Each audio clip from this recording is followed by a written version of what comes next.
The Legend of Zelda Tears of the Kingdom. Essa jornada absolutamente inesquecível que vem me fazendo viver no mundo de Hyrule nos últimos meses. Olá meus amigos, eu sou o Coelho no Japão e a partir de hoje iniciamos a nossa série de vídeos falando sobre diversos elementos e temas importantes sobre a sequência de The Legend of Zelda Breath of the Wild. Apenas um vídeo de review não seria o suficiente para poder falar tudo o que se tem a dizer sobre esse game. Então essa aqui é a nossa primeira parte. Este que é mais do que um jogo, ele é um marco para o Nintendo Switch e para a Nintendo e também para os seus jogadores. Então no nosso primeiro capítulo vamos conversar sobre a direção do jogo, ou seja, a sua essência, que talvez seja a parte mais importante de tudo isso. Qual o plano que os desenvolvedores tiveram para criar a sequência de Breath of the Wild e afinal qual a diferença entre a direção dos dois jogos, Tears e Breath, que mostra que eles são jogos completamente diferentes, que diferem ainda mais além do conteúdo existente ali naqueles mundos. Então já deixa o seu like aqui no vídeo, inscreva-se no canal Coelho no Japão para ficar por dentro de tudo sobre o universo Nintendo, ative o sininho de notificações para não perderem esses e outros vídeos aqui no canal e eu convido vocês para embarcarem comigo nessa jornada.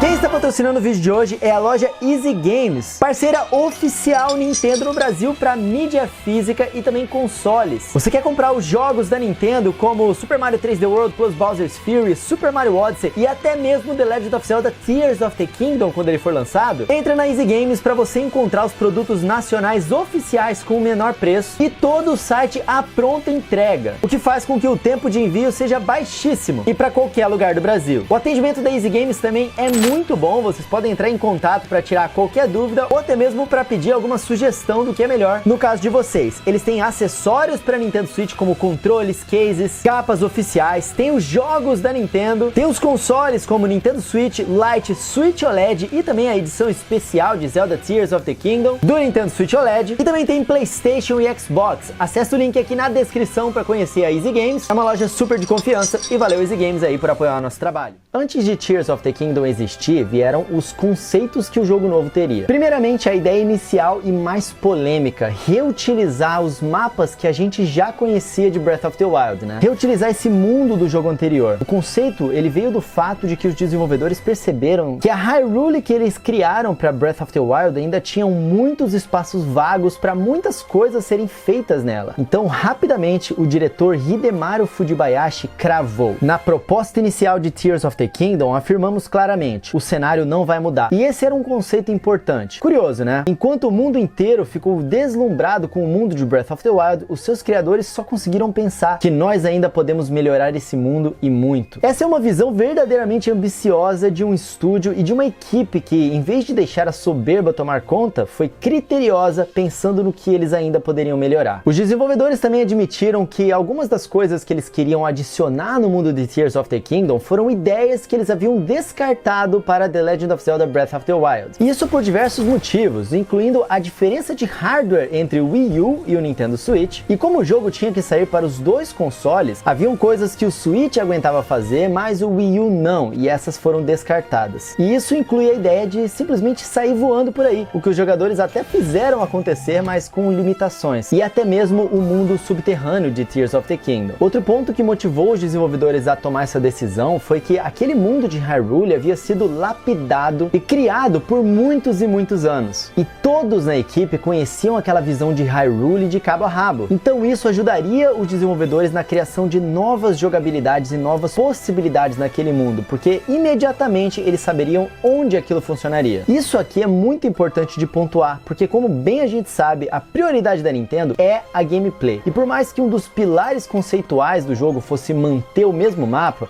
o outro pilar era o de que esse jogo teria novos rumos em termos de jogabilidade. Mas não só era bom os desenvolvedores já conhecerem o mapa, e também os jogadores. A ideia de ter o mesmo mapa também foi pensada para dar ao jogador uma confiança extra. O diretor técnico do jogo, Takuhiro Dota, declarou que algumas das ideias como mergulhar do céu direto para a terra e andar em veículos voadores são mais convidativos em um mapa que o jogador já conhece. Interessante isso, né? É o velho teste da confiança. Você fecharia os olhos e cairia para trás na confiança chance de que alguém te seguraria? Bom, depende. Se for alguém que você realmente confia, tem mais chances de sim. Se for alguém que você não confia, tem mais chances de não. O fato de que nós já sabemos o que esperar da Hyrule de Breath of the Wild nos dá mais confiança de experimentar meios loucos de nos movermos em Tears of the Kingdom. Não só em termos de geografia, como em termos de leis da física. A gente já sabe como aquele mundo funciona e conseguimos planejar melhor o que dá e o que não dá pra fazer. E de fato, para pensar na sua gameplay. Existe uma grande diferença de quando a gente está explorando o chão de Hyrule, que é algo que a gente já conhece,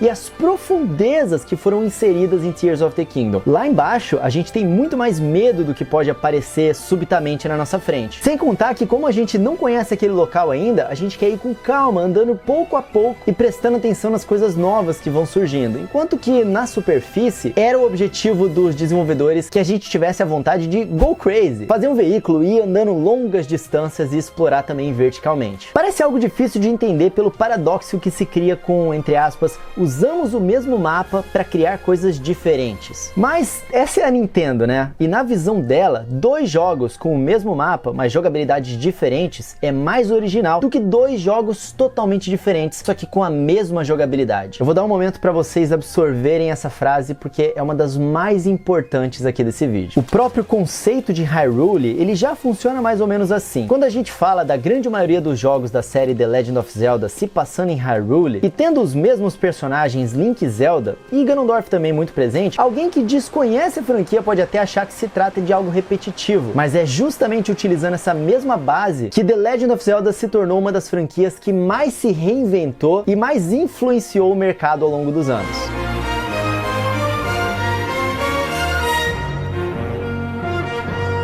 Então, se o conceito de Zelda Tears of the Kingdom foi utilizar o mesmo mapa, mas mudar completamente a jogabilidade, além de todo o resto que eles mudaram, obviamente, a palavra central do desenvolvimento do jogo foi mãos. É isso mesmo. Segundo o diretor Fujibayashi, ele diz que os títulos da série The Legend of Zelda entrelaçam todos os elementos de jogabilidade, mecânica e história e os combinam em um único jogo. E para esse aqui, para Tears of the Kingdom, eles escolheram a palavra mãos como tema-chave para reunir todos esses elementos.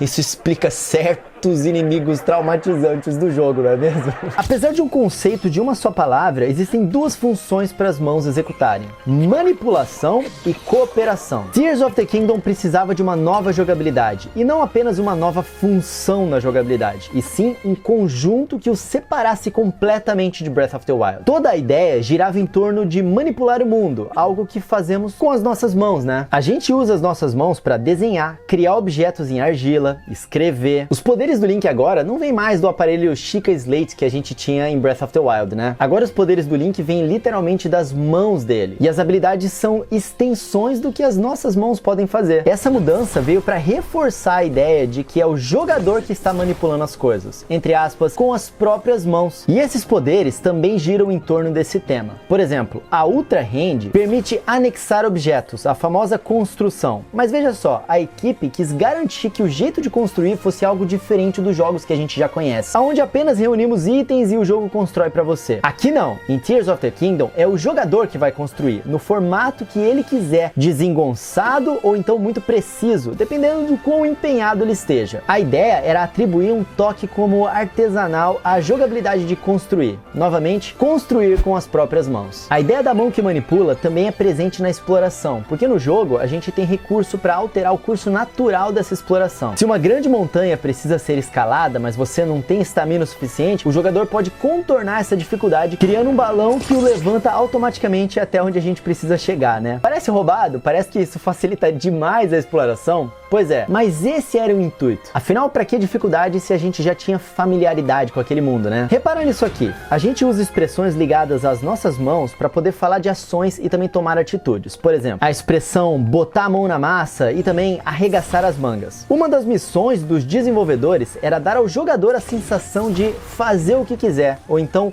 ter o controle das coisas. Na verdade, esses conceitos era algo observado e adorado em Breath of the Wild, né? E eles queriam ampliar isso nesse jogo. E é por isso que uma das metas era fazer com que cada jogador resolvesse os seus puzzles à sua própria maneira, ou seja, do seu próprio jeito. E lembrando a ideia do artesanal, o, entre aspas, feito com as próprias mãos. Porém, além de manipular, as mãos elas também servem para dar as mãos, o sentido de cooperação. E essa era outra diferença que os desenvolvedores quiseram dar para esse jogo em relação ao anterior. Uma outra frase de um dos desenvolvedores é a seguinte: Breath of the Wild era um jogo relativamente solitário, ou melhor, um jogo de resistência, onde você fazia pleno uso do seu corpo e da força de Link sozinho para atravessar o vasto mundo. O que é único dessa vez em Tears of the Kingdom é dar as mãos e cooperar com vários personagens e às vezes criar itens com as próprias mãos de Link e utilizá-los com outros personagens conforme você avança. Talvez você não tenha reparado, mas presta atenção. Tears of the Kingdom, ele é um jogo sobre a união, sobre fortalecer laços. E isso é representado no início do jogo com o Link falhando em dar as mãos para salvar a Zelda. E claro, também entre aspas nos nossos novos campeões, né?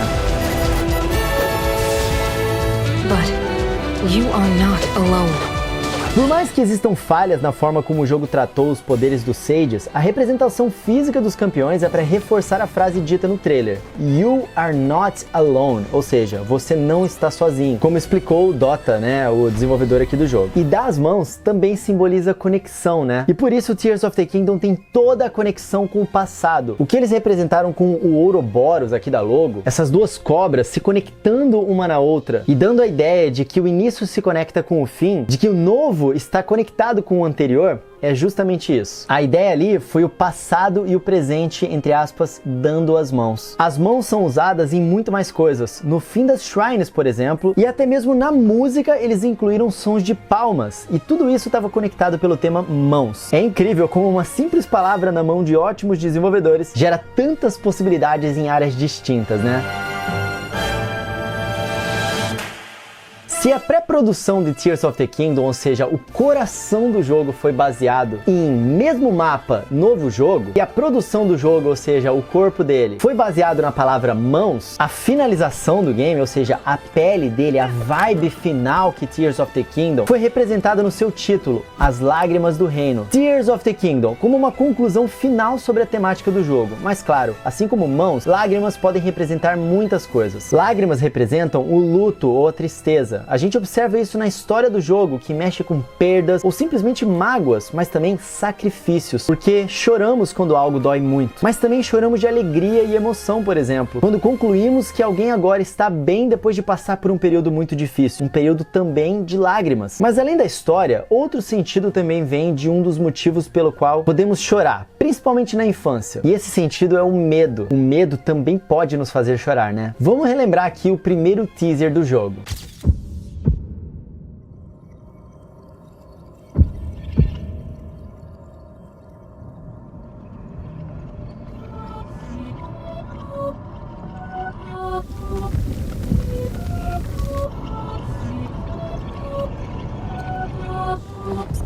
Houve toda uma discussão, inclusive, se esse jogo seria mais sombrio do que o próprio The Legend of Zelda Majora's Mask. Embora no todo, talvez não, o jogo não é mais sombrio que Majora's Mask, em alguns lugares, principalmente no subterrâneo, né? Sim, as profundezas literalmente são a coisa mais sombria que eles poderiam ter feito. Lá, o medo é constante. Lá, você não tem o seu super poder de jogador de Breath of the Wild de saber o que tem naquele lugar. Sejamos sinceros, se estivéssemos fisicamente lá, rolaria muitas lágrimas do reino, né? E por fim, as lágrimas estão representadas na gameplay. Um dos jeitos da gente acessar o céu é através de pedras que caem como lágrimas do céu. E o céu aqui é uma representação do olho, tanto por ser algo que fica na parte de cima do rosto, por ser onde caem as lágrimas, no caso as pedras, e também pelo céu ser representado por um olho, justamente aquele olho dos Zonai. E até mesmo naquele símbolo onde aparecem as mãos, que é um dos temas do jogo, temos ali o olho do céu chorando sobre as mãos. E é de lá também o lugar onde melhor podemos enxergar Hyrule. E num jogo de exploração, ter uma vista melhor é um grande recurso. Então se você já ficou lá do céu olhando e planejando as suas ações lá de cima, pode ter certeza que os desenvolvedores pensaram nisso e era justamente esse o intuito deles, que o céu fosse o seu olho sobre Hyrule.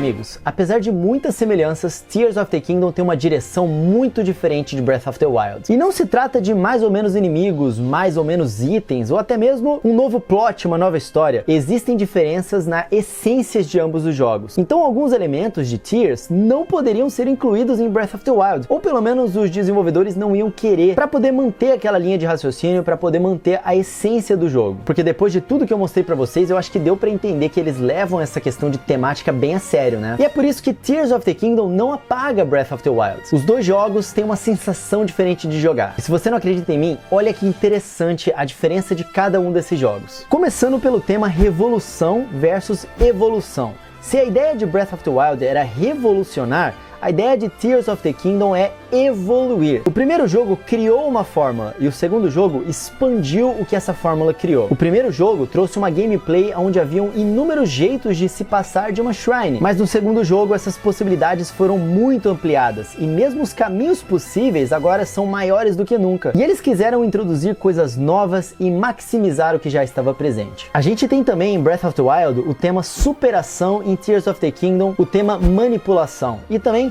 solidão versus cooperação. Sobrevivência em Breath of the Wild versus mãos em Tears of the Kingdom. Enquanto o primeiro jogo foi solitário e a sua companhia era o próprio mundo, destacando como ele era vivo, que é justamente o tal respirar da selva do título, né? Breath of the Wild. O segundo jogo, Tears of the Kingdom, traz um conceito de união. No primeiro jogo, Link se fortaleceu e derrotou a todos sozinho. Em Tears of the Kingdom é uma união e sozinho o Link não teria conseguido fazer nada. Mesmo as cidades do jogo, no primeiro game você vai lá e conhece cada uma delas. E nesse jogo, elas precisam de você. Tem ali algum fenômeno natural ou inimigos que invadiram a cidade, algo misterioso que precisa ser desvendado e você não consegue desvendar isso sem o apoio das pessoas que estão ali. Você se conecta mais com aqueles moradores do que nunca antes. Enquanto em Breath of the Wild, esse solitário Link precisava superar as adversidades daquele mundo vivo e caminhar para ver o que aquele mapa preparava para ele, em Tears of the Kingdom, o Link manipula o mundo com as próprias mãos, construindo bugigangas de um modo artesanal e tendo todo o céu para auxiliar ele a chegar aonde ele quiser de um modo muito mais rápido e ágil, uma exploração vertical. Mesmo que o jogador não tenha jogado Breath of the Wild, o Link daquele mundo já desvendou aquele mapa uma vez e agora ele domina aquele mundo com as suas mãos. E por fim temos o tema tranquilidade em Breath of the Wild versus as lágrimas em Tears of the Kingdom. O primeiro jogo era tido como pacífico e contemplativo, era um jogo sobre descoberta e apreciar uma bela vista que você se deparou ao subir em um local alto. O mundo de Breath of the Wild é habitável, aquele campo em pouco tempo se torna o seu lar. Já no segundo game, em Tears of the Kingdom, o clima sombrio dominou aquele mundo. Buracos e crateras enormes permeiam toda Hyrule. Um miasma causa doença nas pessoas. Você é levado a um subterrâneo amedrontador. Diversos fenômenos ocorrem em Hyrule e estão poluindo as águas, deixando o frio impiedoso. Em Tears of the Kingdom, Hyrule tem mais urgência que você resolva os problemas dela. E são problemas que ou a apresentação ou a resolução trazem lágrimas aos personagens, seja de tristeza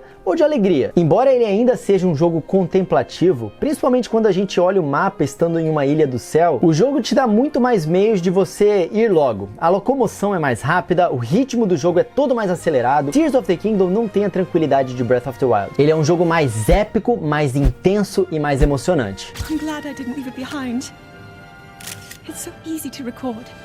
You point it and click.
Amigos, existem muito mais diferenças entre esses dois jogos e muito mais para se conversar e para explorar de Tears of the Kingdom. E é por isso que esse é apenas o primeiro vídeo aqui da nossa série de análises desse game. Eu espero vocês aqui no canal nos próximos vídeos pra gente poder falar sobre os diversos elementos que fazem desse jogo um marco tão grande pra Nintendo e pra nós, os jogadores. Então por isso, amigos, não deixem de assinar o sininho de notificações aqui pra vocês não perderem os próximos vídeos aqui nas próximas semanas. Se inscrever aqui no canal Coelho no Japão, caso você não seja inscrito ainda. Deixar o seu like aqui para que esse vídeo chegue a mais pessoas conhecendo e respeitando a maravilha que é essa experiência. Muito obrigado por terem assistido até aqui, eu espero que vocês tenham gostado. Aguardo os comentários de vocês aqui embaixo. E quem quiser me seguir nas redes sociais pra gente trocar ainda mais ideia, é @RodrigoCoelhoC lá no Twitter, no TikTok e também no Instagram. Na hora de comprar o jogo, eu vou deixar o link pra vocês aqui na descrição. E quem quiser apoiar o meu trabalho, galera, pode considerar se tornar um membro aqui no canal, mandar um super valeu aqui nos comentários, que eu agradeço demais. Ajuda muito mesmo na nossa produção. E deixar favoritado aí, ó, coelhinojapão.com, que ali tem os nossos links afiliados da Amazon, do Mercado Livre. Na hora de você entrar lá pra poder comprar um livro, um aparelho ou qualquer coisa que você precisar, entre nos sites através do meu link afiliado aí, que você tá contribuindo muito e ajudando muito com o canal. Então já deixa favoritadinho aí, ó, coelhinojapão.com, beleza? Dito isso, meus amigos, muito obrigado por serem sempre gentis com as pessoas. É isso que faz aqui da nossa comunidade algo tão legal e tão acolhedor. Eu vou ficando por aqui. Nos vemos no próximo vídeo. Um tapa na pata do coelho pra dar sorte, que tem muito mais Tears of the Kingdom ainda pra gente aproveitar, viu? Eu espero vocês lá. Valeu!